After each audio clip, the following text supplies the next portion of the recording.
మంది ప్రతికూలమైన మాటలు అంటారు. నాకు పిల్లలు పుట్టరేమో, నా భర్త మారడేమో, నా అప్పులు పోవేమో, నేను ఎగ్జామ్స్ లో పాస్ కాలేమో, నా రోగం పోదేమో, నాకు ఉద్యోగం రాదేమో. ఈ విధంగా నువ్వు మాట్లాడే ప్రతికూలమైన మాటను నీకు రివర్స్ అవుతుంది. ఎంతమందితో దేవుడు మాట్లాడుతున్నాడు?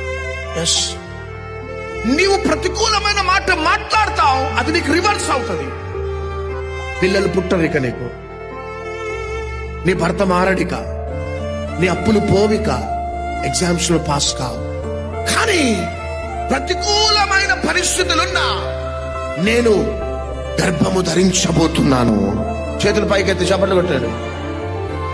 నా భర్త మారబోతున్నాడు, నా అప్పులు తొలగిపోతున్నాయి, నాకు ఉద్యోగం రాబోతుంది, నేను ఎగ్జామ్స్ లో పాస్ కాబోతున్నాను, నాకు నార్మల్ రిపోర్ట్స్ రాబోతున్నాయి.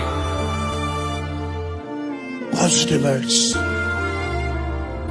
నీ మాటలను బట్టే నువ్వు నీతిమంతుడవా అపరాధివా కన్ఫర్మ్ సంతకం పెట్టేస్తాడు దేవుడు. ఇక్కడ అననీయ సఫీరా సింపుల్ గా తీసుకున్నారు.